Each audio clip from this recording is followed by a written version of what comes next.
Leonardo Curcio en Fórmula. Buenas noches, saludo con gran cariño al auditorio de Telefórmula que nos enlaza con los trabajos de esta emisión. Hoy es 1 de mayo, es mucho calor aquí en la capital de la República. De hecho, me reportan que ha estado pues muy alta la temperatura en todo el país. En un momento revisaremos también las medidas que nos está pidiendo la autoridad que en este caso observe. 1 de mayo y bueno, pues hubo manifestaciones, una comida de los sindicatos, de los dirigentes sindicales con el presidente de la República. En su momento platicamos con el secretario general de ASPA, de la Asociación de Pilotos Aviadores, bueno, que fue una comida cordial, hablaron efectivamente de la situación laboral. Un piquete de los socios del presidente de la CENTE estuvo fuera protestando ahí en Palacio Nacional. Estuvo la secretaria de Trabajo en la comida, había dicho por la mañana que se van a invalidar 121,000 contratos colectivos que no han llegado efectivamente a ser registrados apropiadamente. El embajador Salazar da a conocer en un comunicado que desde el 2020 los Estados Unidos han gastado alrededor de $130 millones para colaborar con las autoridades laborales mexicanas, el sector privado y los sindicatos para seguir avanzando en el cumplimiento de las obligaciones del TEMEC. En otros temas, bueno, pues en otras partes del mundo la reacción de los sindicatos fue mucho menos cordial. Aquí en México fueron a comer con el presidente. En Francia, histórica protesta. A Macron le incendiaron todo lo que se podía incendiar y le lanzaron un pulso de primer orden al presidente de la República Francesa. Histórica protesta, pues, en contra de Macron. En Italia, la presidenta del Consejo de Ministros, la señora Meloni, aprovechó en este caso para el 1 de mayo para lanzar una iniciativa que golpea el poder de los sindicatos, flexibiliza el despido. Así es que pues variaciones a lo largo y ancho del planeta en este día, 1 de mayo. El que está de gira por, en este caso California, Samuel García, el gobernador de Nuevo León, dice que quiere traer a la compañía de la manzanita, también a la famosa Apple, a Nuevo León. Se reunió con Schwarzenegger, dice que lo va a traer para temas del cambio climático. Ahí los ve. Ambos, usted recuerda que Schwarzenegger fue también gobernador de California y bueno, pues insiste García en que más o menos 3/4 partes de la inversión que llega a México por el famoso nearshoring es precisamente a Nuevo León. En otros temas, el presidente justificó la maniobra en el Senado de la República, la del fin de semana, ironizó que no le hicieron caso los senadores. Imagínense, yo les dije que dejaran ahí algunas semanas a los opositores, pero no me hicieron caso, no le hicieron caso, ¿verdad? Eso dijo el presidente. Además dijo que la Corte será la gran alcahueta de todo esto. Ya están anticipando, por lo que usted y yo ya conocemos de sobra la partitura, nos la sabemos de memoria, aprueban en condiciones con poca certeza, se va a la Corte y después empieza la discusión. El Senado defiende la legalidad de sucesión, el Consejo Coordinador Empresarial desaprueba las violaciones al proceso legislativo en la reciente aprobación de reformas del Congreso. Hace un momento platiqué con el presidente de Coparmex y me dijo lo mismo. El presidente de la República prevé una posible crisis económica tras las elecciones de los Estados Unidos. Debate en Coahuila de los 4 candidatos. Después de narcobloqueos en Tamaulipas, hoy reportan el estado en relativa tranquilidad. Pausa, regresamos en un instante. @Leonardo Curcio, abriendo la conversación. Seguimos con la información para terminar el debate entre candidatos de Coahuila. En un momento más iremos para, en este caso, recoger las primeras impresiones de nuestra corresponsal. Yo me enlazo ahora con un coahuilense distinguidísimo, el doctor Narro. Usted recuerda, fue secretario de Salud y rector de nuestra máxima casa de estudios. Doctor, ¿cómo está? Buenas noches. Estimado doctor Curcio, me da muchísimo gusto. Muy buenas noches para usted y por supuesto para todo el auditorio. Doctor Narro, le pido que le cuente al auditorio hacia dónde debería moverse este país en materia de política de salud. Los senadores de la República aprobaron el sábado la extinción del INSABI. Nos quedamos pues con un debate pendiente de qué es lo que no se hizo bien en ese tránsito. ¿Hacia dónde desde su punto de vista nos deberíamos mover, doctor? Claro que sí, deberíamos tener... México está en la posibilidad de aspirar a contar con un Servicio Nacional de Salud que tenga cobertura universal, que esté financiado públicamente, pero que esté bien coordinado con las estructuras que en la materia tiene el sector privado, que son importantes y que son de enorme utilidad para la atención de la población. Debería ser un sistema descentralizado con presupuesto suficiente. Se requiere un incremento gradual, pero sostenido, que nos permita llegar a valores prácticamente del doble de lo que tenemos como inversión pública. 6 puntos del PIB por lo menos, doctor. Por lo menos 6 puntos de orden público que sumados a los 3 del sector privado nos ponga en una condición pareja, semejante, adecuada a lo que tienen otros países con economías semejantes a la nuestra. Y que fuera un sistema donde prevaleciera lo preventivo, la detección temprana de riesgos, la detección oportuna de enfermedades y que el fundamento fuera el primer nivel de atención, que es donde se puede atender la mayor parte de los temas y asuntos de salud, y además, efectivamente, la salud, el fomento de la salud, la educación en la materia. Esa es la idea que muchos tenemos de un Servicio Nacional de Salud. Oiga, ¿se puede decir que desde Soberón hasta, digamos, usted, por supuesto, que fue secretario de Salud en el gobierno anterior, se había forjado una especie de política de Estado en esta materia, rector?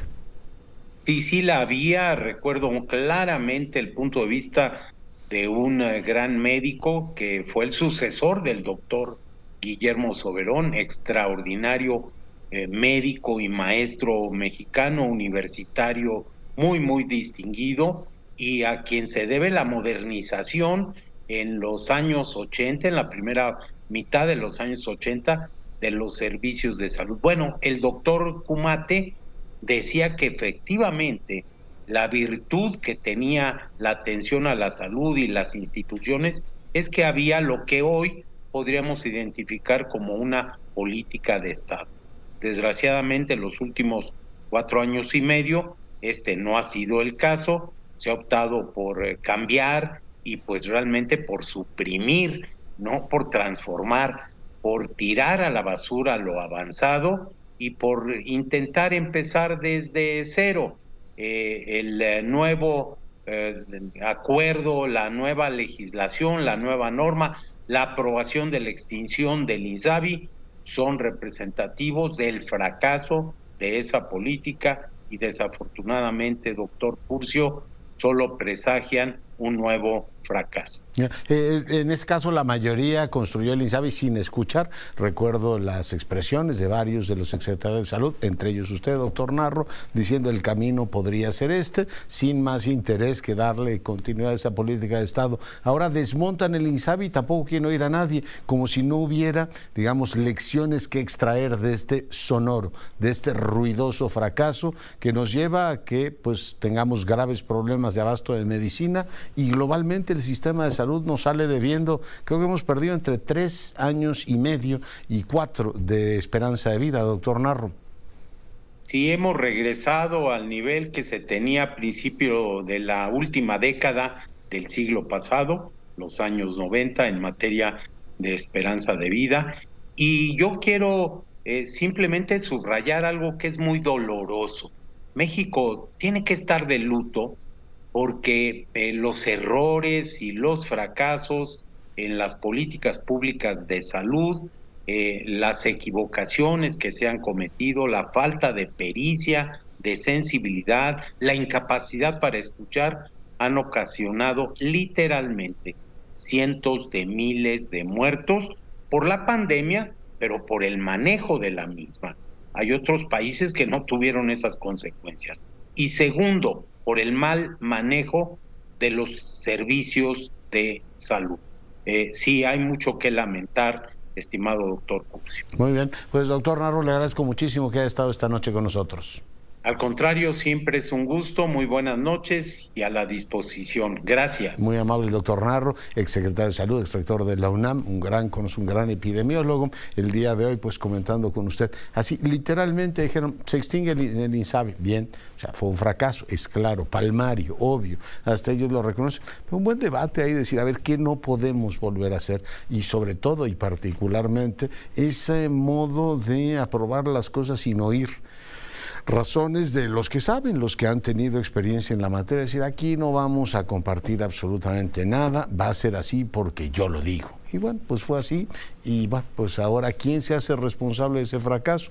El argumento presidencial es que no queremos duplicar, ya tenemos el IMSS Bienestar, y entonces ¿para qué duplicamos con el INSABI? Bueno, yo espero que ese mismo recorrido, aunque supongo que lo va a tener, ocurrirá con la ley esta de ciencia, ¿no? La han hecho a espaldas de todo mundo y lo que va a ocurrir es un fracaso tan sonoro como la vacuna esta patria, ¿no? Que finalmente la seguimos esperando. Ya fíjese, Estados Unidos ya dijo, ya no hace falta vacuna, se nos acabó la pandemia y la vacuna patria nunca llegó, pero habrá responsables por eso. Pues yo veo muy tranquilos a todo el mundo, secretario de Salud, el subsecretario, como si hubiesen ganado la Copa del Mundo, ¿no? Como si hubiesen hecho cosas prodigiosas por la nación, y el elemento que lo sostiene es que pues su jefe sigue diciendo, hace unos días decía el secretario de Gobernación, el mejor médico que hay en México, ¿no? Dice, pues ojalá sea mejor médico que ministro, porque como secretario de Estado pues nos queda de ver todo eso. Magda Guardiola, hubo debate en Coahuila, cuéntanos cuáles son las primeras impresiones, las primeras reacciones. Buenas noches. Leonardo, muy buenas noches, muchas gracias. Pues concluyeron ya los 3 debates a candidatos a la gubernatura del estado y faltó eso, el debate entre estos 4 aspirantes a suceder a Miguel Riquelme.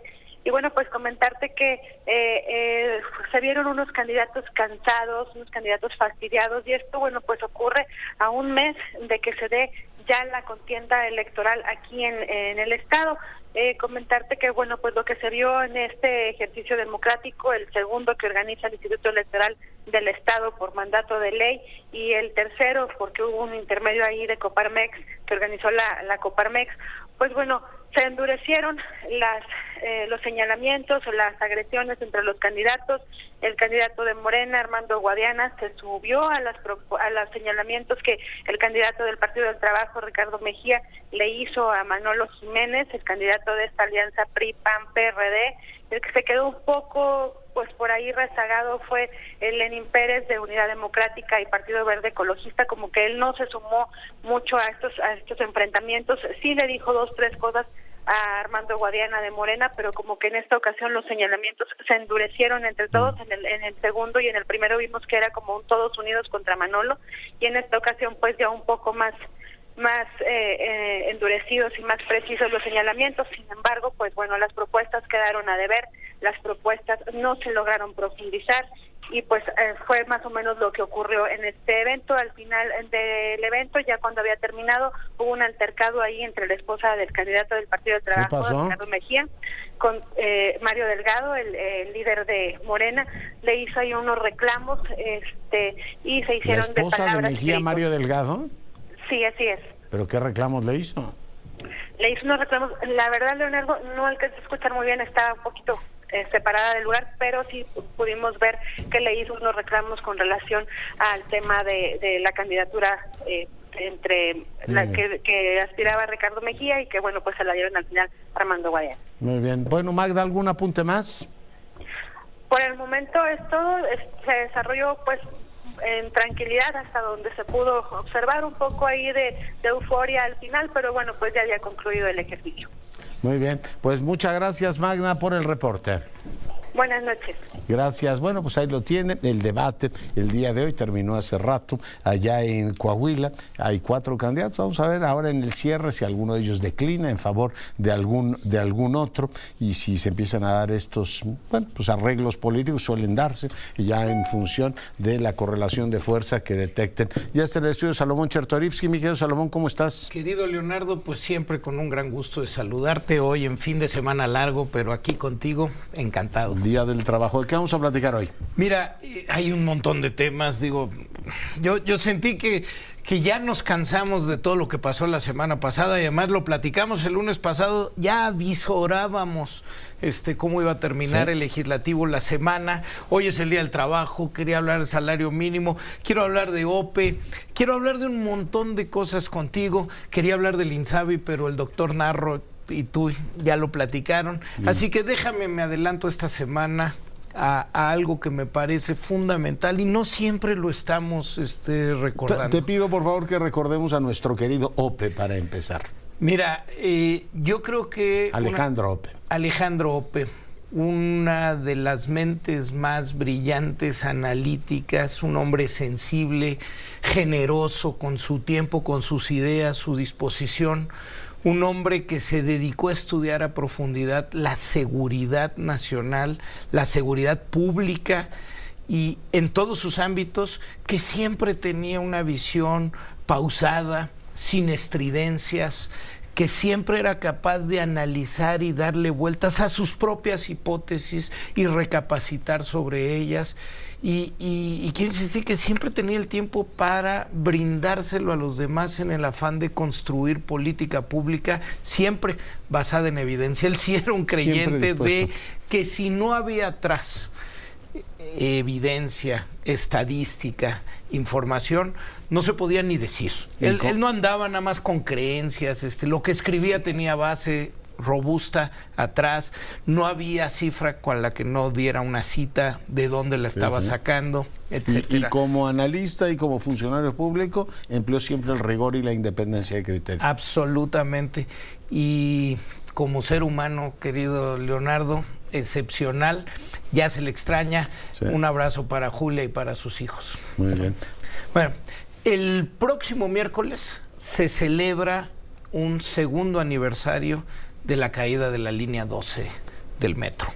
Y creo que sí hay que platicarlo con todas sus letras, en muchos aspectos, vaya, porque el metro de nuestra ciudad no deja de ser la columna vertebral de la movilidad de esta tan compleja urbe en la que vivimos. Pero primero lo primero, ¿no? La línea 12, esa línea de 23.7 kilómetros, 20 estaciones, de las cuales 9 subterráneas, 11 al aire libre, que tuvo problemas desde el origen, que el trazo original no era como se planteó, que la conveniencia primaria de cualquier metro en el mundo es que vaya por abajo. Ese es el centro. Aquí, ¿no? Por tiempos, por prisas para inaugurar, se decidió hacerlo por arriba. Después, en el planteamiento de cómo tenía que ser el trazo y las curvas, por no expropiar algunos terrenos que se tenía que hacer, resistencias comunitarias y no meterse en eso, se toman decisiones a la venta. Después se toma la decisión de comprar trenes que no estaban de acuerdo a las especificaciones de la línea que se había construido. Es decir, empezó mal y pues terminó en tragedia. 26 fallecimientos, que es lo más doloroso de todo, un número importante de víctimas. Conocemos que hay alrededor de 239 expedientes de personas que han recibido algún tipo de reparación del daño. Se ha solicitado al Instituto de Transparencia de la ciudad que le pida a la Comisión Ejecutiva de Víctimas de qué se trata en particular cada uno de esos detalles. No lo tenemos hasta el día de hoy. No sabemos cómo se ha reparado no tenemos realmente culpables, algunos funcionarios menores. Los casitas, ¿no? Lo han empapelado y le han... De las 3 administraciones, Leonardo, yo digo, incluso yo participé en una, pero de las 3 administraciones que estuvieron en esto, tiene que haber un ejercicio rigurosísimo de rendición de cuentas. 26 fallecimientos, Leonardo, no es... Pero además los vecinos lo iban diciendo, decían, mira, aquí se va viendo esto, cosa que está pasando hoy con la línea 9 en Pantitlán. Ves las fotos, ves cómo está agarrado esa línea aérea de metro, dices, Esto es una tragedia ya preanunciada, o sea, sí, tendríamos que estar haciendo algo con toda seriedad. Nadie se sorprendió cuando ocurrió. Nadie se sorprendió, sobre todo de la zona y los usuarios.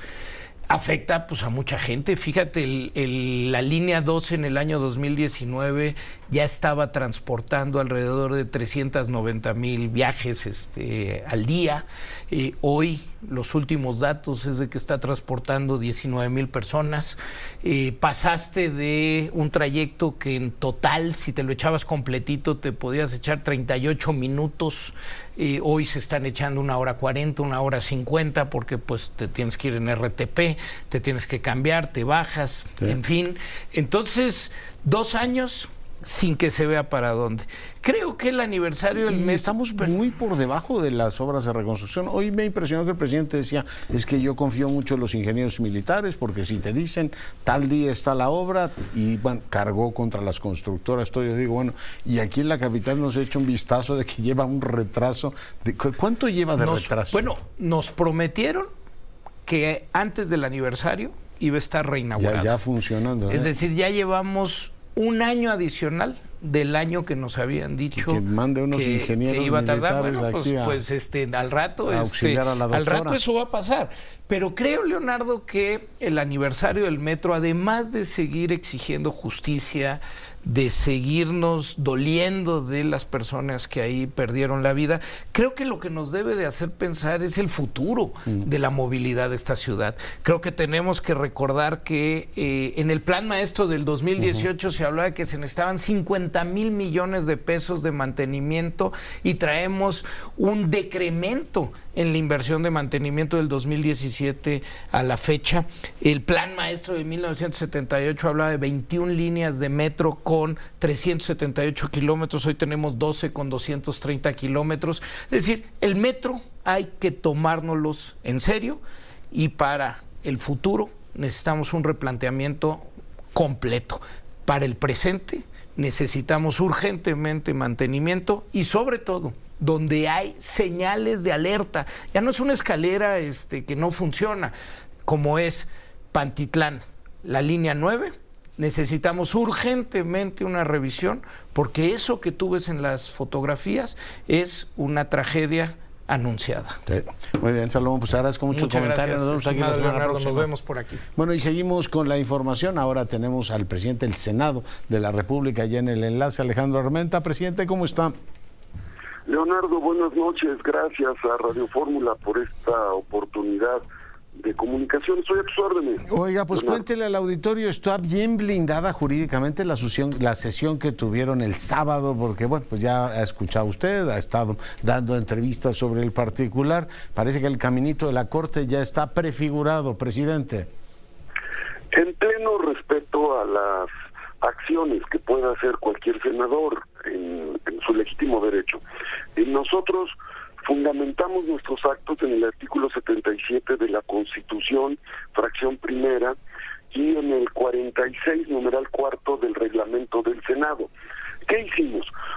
Para que haya, digamos, quórum en el Pleno, tiene que haber 65 senadores.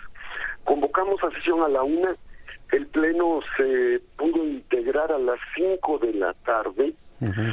La senadora número 65 llegó, y en ese momento, después de estar 30 minutos yo esperando en la mesa directiva, yo había pedido a las compañeros que estaban ahí que me permitieran iniciar la sesión. Me dijeron que no, ya se ve todo lo que sucedió ahí, ¿no? Yo me pasé al frente, a 2 filas enfrente para evitar la confrontación, declaré el quórum con la secretaria de la mesa e iniciamos la sesión. Hasta ese lugar llegaron 2 senadoras que habían tomado la tribuna y nos acercaron por los megáfonos, y se armó ahí un poco el jaloneo. ¿Cuál es la razón de ser de la mesa directiva? Preservar la inviolabilidad del recinto legislativo, y segundo, preservar la inviolabilidad de las actividades de los legisladores. ¿Cuáles son las actividades de los legisladores? Expresarse, iniciar, presentar procesos legislativos, y por un lado, tanto se pueden expresar los que así se manifestaron, como los que desean hacer trabajo legislativo. Entonces, lo que hicimos temprano fue, ese mismo día, tener un acuerdo para que en el caso de que fuera imposible llevar a cabo la sesión, se pudiera realizar esta en cualquiera de los inmuebles que integran el registro, que integran el Senado de la República. Van a Jicotenca finalmente, pero jurídicamente ya revisó con sus abogados de que no tenga fisuras ese procedimiento, presidente. Está pegado a la ley, siempre tuvimos mayoría, bueno, tuvimos más bien, quórum, llegamos a Xicoténcatl y a las 10 de la noche que se inició la sesión, se reinició, habíamos ya 65 senadores más el senador del estado de Tlaxcala. Álvarez Lima, ¿no? Que lo vi llegando Lima. En silla de ruedas.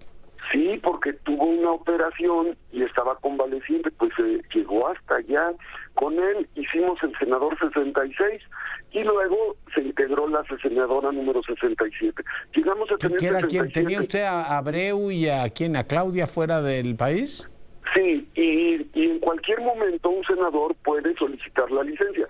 Si yo tuviera COVID en este momento, ya hay sesión mañana, yo puedo mandar un escrito y decir, por cuestión de que tuve COVID o salí en la comisión, y hay sesión y se necesita la participación, pido licencia.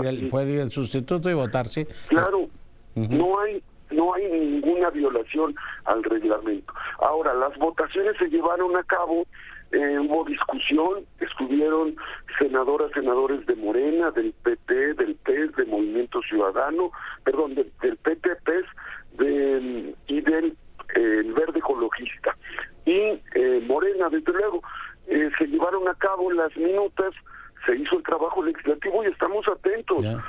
Nosotros evitamos la confrontación. Cuando llegamos a Xicoténcatl estaba tomada la mesa directiva también por una senadora que se encadenó ahí en la mesa, y para evitar confrontación, porque en alguien debe caber la prudencia, fue que tomé la decisión como presidente del Senado de sesionar en el patio. Así es que Oiga, en cualquier espacio. Jurídicamente usted siente que está bien planteado y que aprobaron, porque hubo varias constitucionales. Le pregunto, desde la época de Roque Villanueva no habíamos visto una afirmación tan así masculina de parte de la mayoría, decir, pues somos mayoría y vamos a aprobarlo. ¿No se sienten mal con eso, presidente?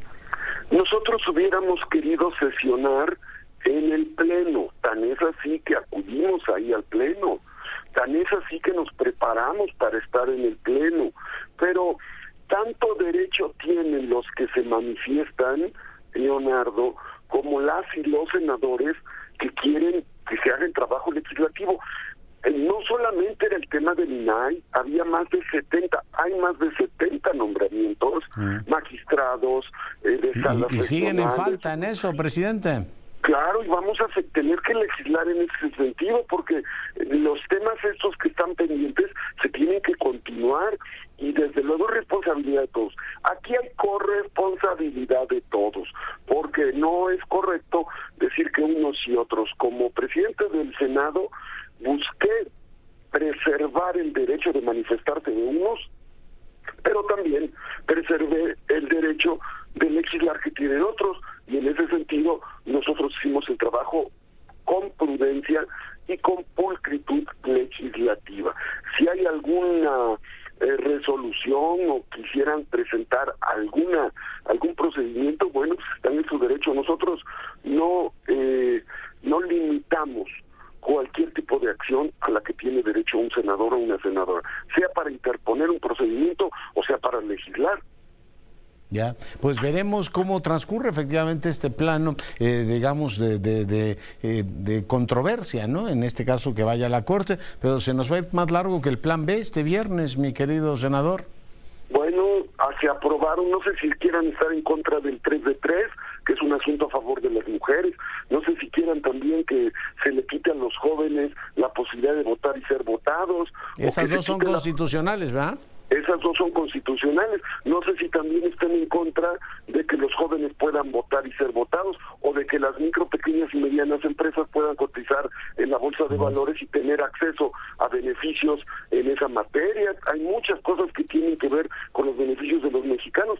Estarán en su derecho si quieren afectar a las micro, pequeñas, medianas empresas, a las mujeres en sus derechos y a los jóvenes en su ejercicio pleno democrático. Eso ya dependerá de ellos. De cada cual. Presidente, pues muy agradecido con usted como siempre. Leonardo, muchas gracias, estoy para servirte. Gracias. Excelente noche. Presidente del Senado, Alejandro Armenta, hoy conversando con usted. Volvemos. Leonardo Curcio en Fórmula.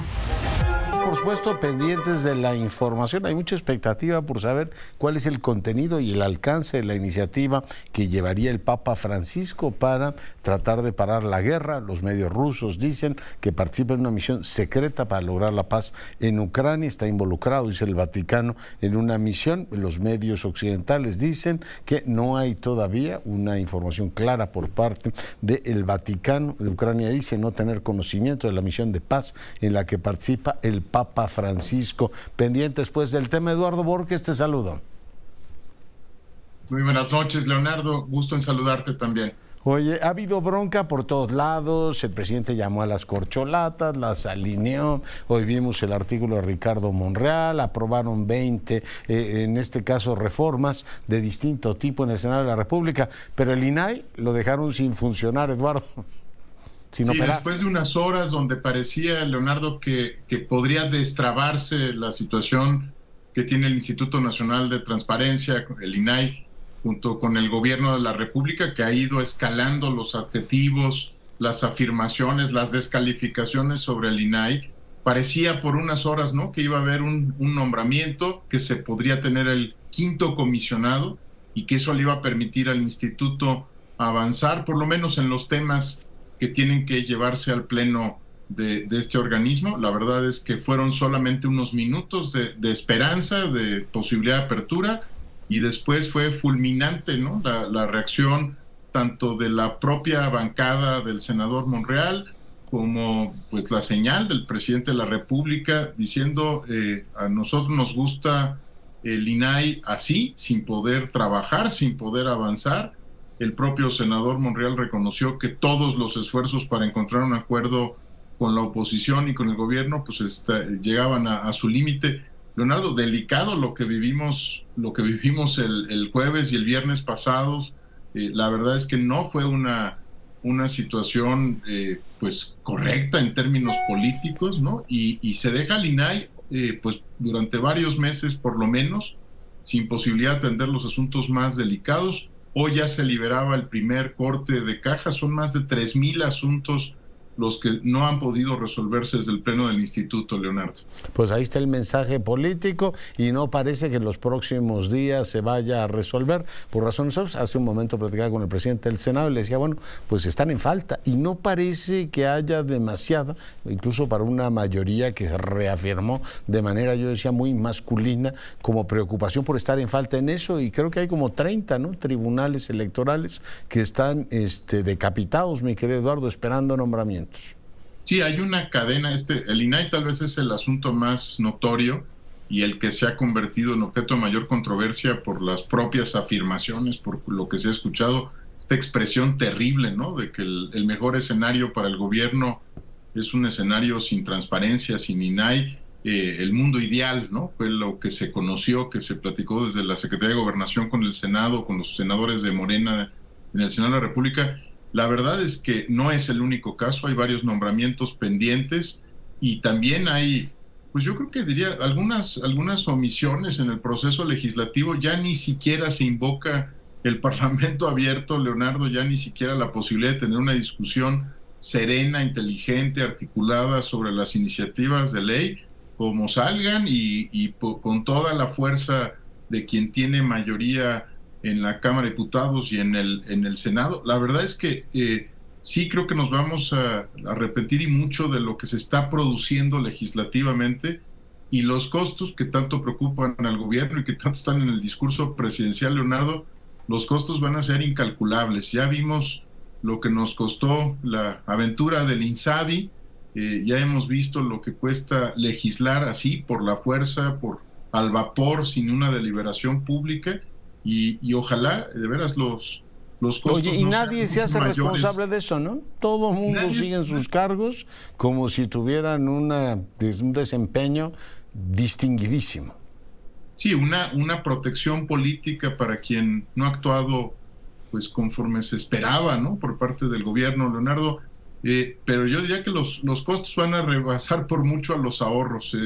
Cuando se diseñan mal las formas de gobierno, las instituciones, las prácticas, la verdad es que pagamos todos, ¿no? No solo paga el erario público, no solo es un tema presupuestal, pagamos todos con las filas, pagamos todos con la inexistencia de los bienes necesarios para operar los servicios públicos, y pagamos porque se va degradando también la calidad del debate público, Leonardo, que fue lo que vimos el viernes pasado en el Senado de la República. Ya estamos llegando a lugares innecesarios, ¿no? En la degradación de la discusión pública para estos temas. Eduardo, te mando un abrazo y te agradezco mucho tu comentario. Un fuerte abrazo, Leonardo, y que sea una muy buena semana. Eduardo para ti. Borges. Y bueno, pues el que pedía Parlamento abierto para discutir el tema de la reforma minera, escribe hoy en el Universal. La verdad es que me sorprendió mucho el texto porque, bueno, cita Siddhartha, ¿no? Y dice: el viernes pasado estuvieron ahí con el presidente, después de haber superado el COVID por tercera ocasión, el presidente se mostró con lucidez plena, construyendo e hilando frases en una narrativa excepcional, pero no solo eso, sino también realizando un balance acerca de la transformación que encabeza, así como los retos pendientes y los desafíos que aún no se vencen. Sus frases eran determinantes y sobre todo mostraron una claridad y una postura política inamovibles sobre las perspectivas y el futuro del país. No crea que es Laida Sansores la que escribe esto, es Ricardo Monreal, el que pedía el Parlamento abierto y defendió la autonomía de los legisladores. Dice: gran parte de su mensaje se refirió a su esperanza de dejar cualquier ruptura en el movimiento que él fundó y del cual somos parte, para lograr que la encuesta rumbo a la sucesión presidencial fuera creíble y aceptada. Él defendía la idea de primarias y que en este caso, encuestas no eran la mejor vía. Ahora le parece que, bueno, pues el presidente en este caso convención, ¿no? Dice: observamos un mandatario animado, de buen humor, consciente de lo que está pasando en México y preocupado y ocupado por la unidad del movimiento. El llamado que oportunamente está realizando al presidente es atendible y correcto. Y como principal conductor y constructor de la más importante expresión política que se ha observado en las últimas décadas, es visionario. Y bueno, pues aquí así sigue. Son las ideas, el mensaje y la ruta que se establecieron en el encuentro de reconciliación que tuvo lugar la semana pasada en Palacio Nacional. Alinearon a corcholatas y alinearon a senadores. Bueno, pues ahí está el texto que hoy publica Ricardo Monreal en precisamente el Universal. Vamos ahora a enlazarnos. Ya tengo al presidente de la Cámara de Diputados en el enlace, Santiago Krill. Bienvenido. Gracias, Leonardo. Buenas noches. Gracias por la invitación. Pues pedirle una valoración desde la Cámara de Diputados sobre lo que ha ocurrido en el Senado de la República y el procesamiento de todas estas reformas que fueron aprobados también en la de Diputados. Mira, te lo voy a definir de esta manera.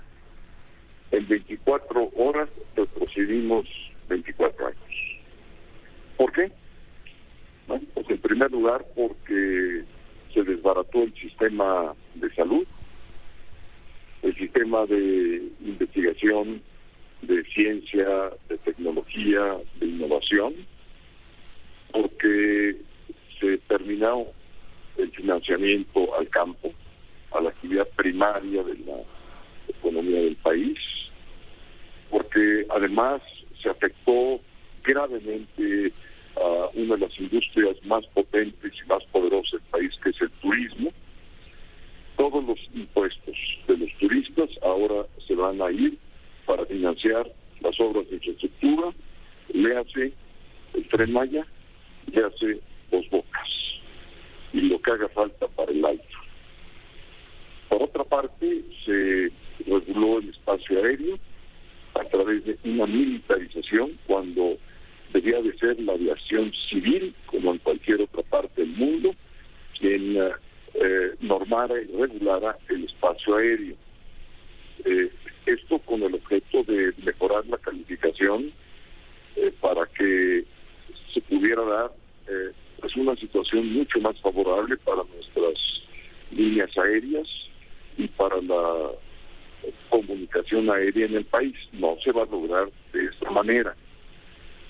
Igualmente, en la ley de bienes nacionales, ahora salen con una figura que se le llama asignación, no pasa por licitación, puede romper con las condiciones de mercado y de competencia, tener un límite sin límite, es decir, un lapso o un tiempo ilimitado, particularmente para darle una especie de asignación, pero para que se entienda mejor, una concesión al Tren Maya que nunca vitalicia, termine. ¿no?